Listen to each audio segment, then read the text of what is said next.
Mga taga-Naik, nabalitaan niyo na ba itong tagong sulit na kainan dito sa inyo? Umay ka na din ba sa kakapares mo? May ituturo ako sa'yo na nagsiserve ng iba't ibang luto ng baka tulad nitong bulalo, gotong Batangas, kare-kare, balbakwa, at papaitan na sa murang halaga ganyang kadami na ang serving. Good for sharing na yan mga lods. Sulit yan. Nabalitaan mo na ba? Kung hindi pa, ay tara, banatan na natin yan. Let's go.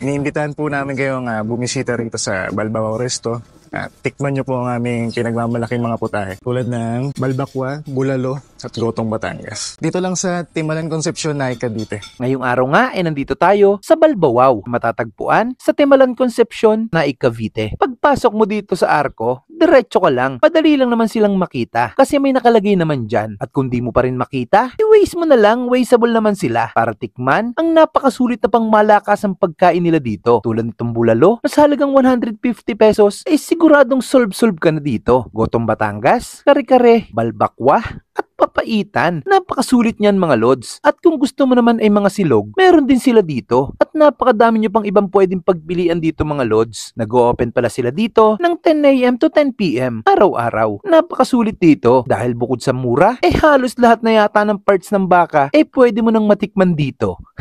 Simple lang naman ang kainan na to. Para ka lang pumu-food trip sa bahay nyo. Mafe-feel mo talaga na at home ka dito. Maaliwalas kasi mapuno dito. Kaya hindi mo masyadong ramdam ang init ng panahon kahit humigop ka pa ng sabaw.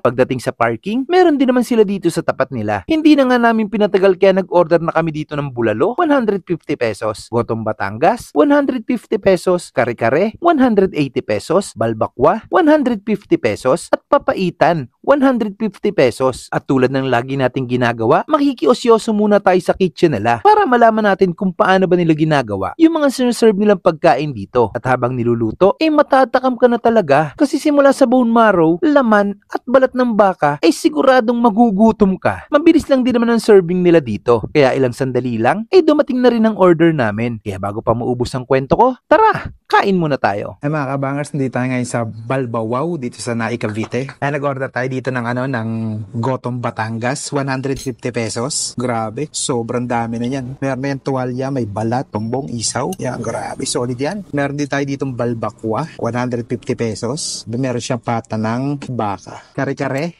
180 pesos. Grabe, yung nakakapaglaway. Sobrang creamy. Meron din tayo ditong bulalo, 150 pesos din. Grabe, daming laman. Meron din tayo ditong papaitan, 150 pesos. Ayan, grabe.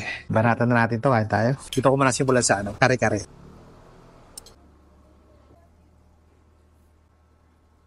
Lagyan natin ito. Paraan tayo.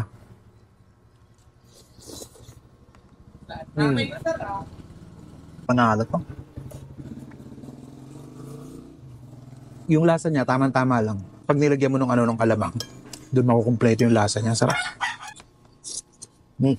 Natin itong gotong Batangas. Lagyan natin itong patis mansi. Natin ang sili. Gotong Batangas.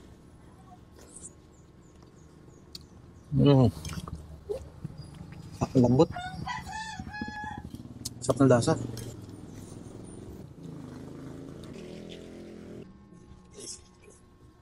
Ating bulalo. Uy.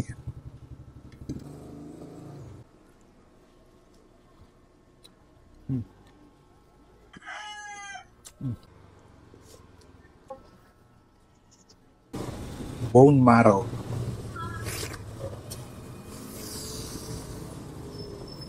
Grabe sarap. Panalo. Tulad na ito. 150 pesos lang, napakamura. Pero lasang pangmamahalin. Papaitan. Papaitan.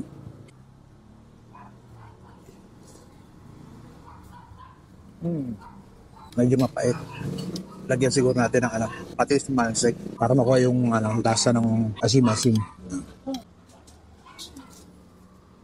Yun. Kailangan pa na may ganun para sumipa. Last natin balbakwa. Natin. Wala mo ng kalamansi.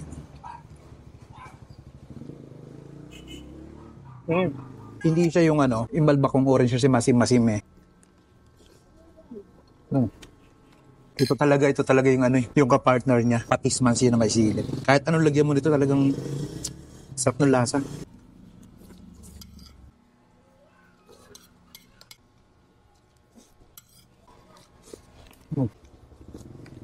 Sol dito. Ang bisita nyo ng Balbawaw dito sa Naik Cavite. Napaka-sol dito mga lods.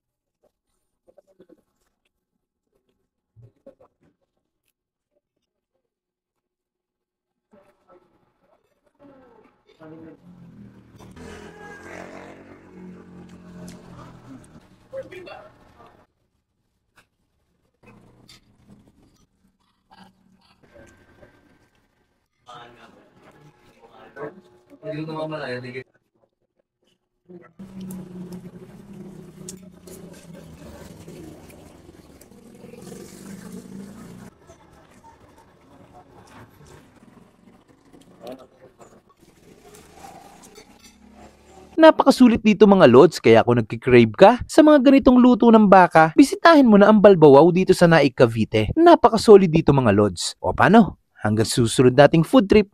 Paalam!